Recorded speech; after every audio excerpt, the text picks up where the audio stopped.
right, so what I'm looking at here, like I said, is what it actually brings to the table, not what it lacks. So what this is bringing to the table right here is proper venting for a subwoofer. Why is this important? Because heat is the number one enemy of a subwoofer. Subwoofer overheat, voice coil overheat. Depending on the material that it's made out of, it's going to fry it. Once it fries it, it seizes up and you're dead, pretty much. So you want to see proper venting on a subwoofer magnet. And that's what this here gives you. It got a huge hole here in the center for breathability, and it got 4 additional ones drilled out. To me, this is quality. I mean, this is quality. We're not even going to get into prices of what this costs or whatever, but this is quality and craftsmanship right here, in my opinion. Someone else may have a different opinion of that, but in my opinion, it is. Okay, let's look further into the basket, and as you can see, you got more venting here on the side where you can get off into there and look at the voice coil. You got a direct view of it. And that's going to let you know that this thing is going to get proper venting. There's going to be plenty of air flowing through there. Okay, so we got the push terminals. Some more quality there. I think that's zinc or nickel plated. I'm guessing zinc for the most part. And I'm looking at the tensile leads there. That looks like it's around, I don't know, 14 to 12 gauge. That's plenty for this speaker of this size, a woofer of this size. And again, it's stitched into the spider there as well. I don't know how many layers the spider is, but I can tell you this: when I bought this thing fresh out of the box, they were stiff as I don't know what. Pretty stiff for a speaker of this size. And just to be honest, I don't want to favor one over the other or whatever, but you can't. Sometimes you can't help but to. This speaker actually performed better than the one that I showed you earlier, the 12-inch Lanzar Vibe, than this one right here. And this is a 12, and it didn't sound as good as this little 8 right here. But that's just one misconception out the door. Size doesn't always mean that you're going to get quality output. Okay, so we already looked at the magnet, we looked at the spider, tensile leads, push terminals. Everything looks good so far. But then when you get off into the cone, which is this is paper. This is paper cone. I don't know if you guys can see if you can. I don't know if you've seen that earlier, but that is paper in there. You can see that. However, it's paper, like I said. But however, the surround on it is look like a foam surround, and it is glued in and not stitched. So that's one thing. Not that the glue is weak, not that the glue is going to come off. It's just that the stitching shows that a company took that extra step to ensure durability, which enhances quality. So you definitely want to look for that, and that doesn't in any way knock this subwoofer because it doesn't have stitching. But if you can find something within the same price range that has that stitching in it, then I would say go for it.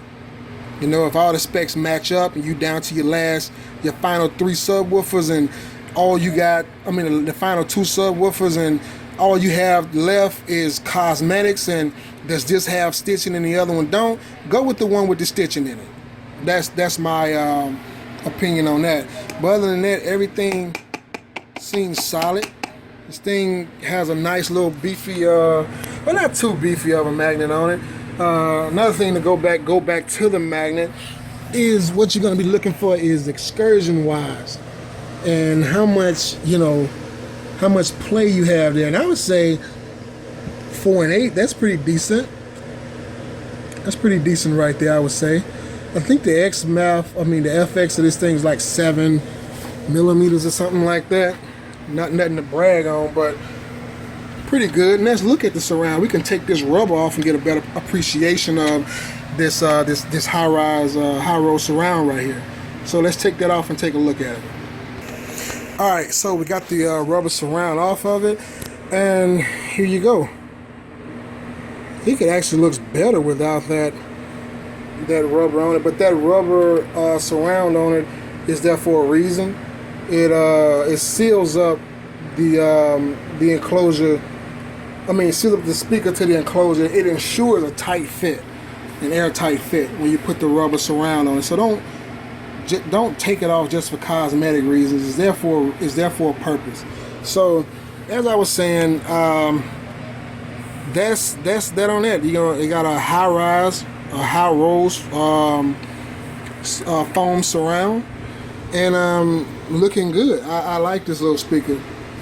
So let's move on to the next one. Next in line is the Acoustic Gothic subwoofer, and let's turn it over and get a good look at it. Alright, so two things I want to point out about this subwoofer right here. This is a 12-inch subwoofer, but two things I want to point out about this subwoofer is the basket on it. For one, that is built solid. I must say that this, listen at that, it doesn't sound very tinny. It isn't, like echoing, like very hollow, tinny. That's pretty solid right there, solidly built. So I have to give Acoustik kudos for that, because they did a pretty decent job on it. Also, if I guess I can get around here, they also have the push terminals that I like. I don't like the fact they put this guard on it, because it's hard for me to sometimes when I do my parallel configuration or series configuration with the dual voice coils, I like to put one lead in the back and have one coming out of the front. But I can't do this because they got this little guard right here on the push terminals. But it's okay, it works out just fine. So, and as you can see, there is a paper cone up under there, which I prefer. Let's look through these holes right here, through these vents. If you can appreciate that, you can see the tinsel leads in there, through the venting right there. And I would say that's about, I don't know, it's stitch woven into the spider, and I would give it about a 14 to 12 gauge tinsel leads in there, and it's single as well. So originally I thought this thing was, the tinsel leads was actually sandwiched in between the spider, but I see now that's not the case. They're underneath it, and I don't know if you guys can get a really good view of the spider right there, but yeah, that's the spider right there, and it's pretty stiff as well. Out of the box it was. Another thing I wanted to point out is the voice coil in there. That's a 2.5-inch voice coil, and this is a double stack magnet. This is almost 260 ounces of magnet right here, which is very, very impressive. It's double stacked, which is indicative of better excursion. Typically when you see a double stack magnet, that means that it has a little bit more throw than one with a single stack magnet. Okay, and typically bigger the magnet is, people will say the more power that it can put out, but please keep in mind there are different type of magnets that you can put in subwoofers, and that is not always the case. Sometimes some subwoofers you will see with very small magnets made out of different material that is just as strong or stronger than these ferrite magnets right here that you see on this subwoofer. And also look at the spider housing right here. The spider housing, if you can notice right there, you got all those are bolted in. All those bolts right there is keeping that secured. So that's another form of quality. It's not just glued in there, it's actually been machined in. So that's another thing to point out about this. I already mentioned the push terminal, so let's look at the cone of this thing. Alright, so this is what the cone is. Like I said, this is paper, but this does look somewhat like a woven material here. I don't know exactly what that's all about. I do know it's hard, and I don't know what. It's very, very very, very hard. That's some type of plastic in the center of the cap itself, but that is a paper cone. And what I want to point out about the surround here, this is not foam. This is an actual rubber surround here, and it's actually stitched in as well as glued. So, like I say, kudos to Power Acoustic for that. That does show quality craftsmanship, and I appreciate it. And like I said, all these subwoofers was under $100. So to get this kind of quality for under $100 to me is a bargain. And I know I've said this more than once, but I consider this is a diamond in the rough. I mean, it's not the only diamond in the rough, but it's one that I ran up on. I'm just sharing with you guys. Okay, so let's see if you can get an appreciation for this high-rise surround foam rubber here. It's pretty tall.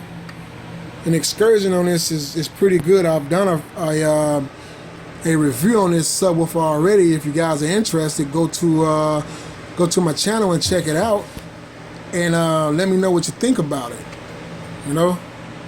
But anyway, I didn't mean to make this video this long. It's quite a long video. I may have to chop this up in multiple videos. But anyway, that concludes this tutorial as far as how to shop for subwoofers, what to look for. Hopefully this helps somebody out. If so, don't forget to like and subscribe, and leave a comment in the section below if you feel as though I left something out, or that any other tip that you guys may have, or some more diamond in the roughs. If you got some diamonds that you find yourself, hey, share it with us in the comment section below. I really would appreciate it. Until next time, it's your boy D.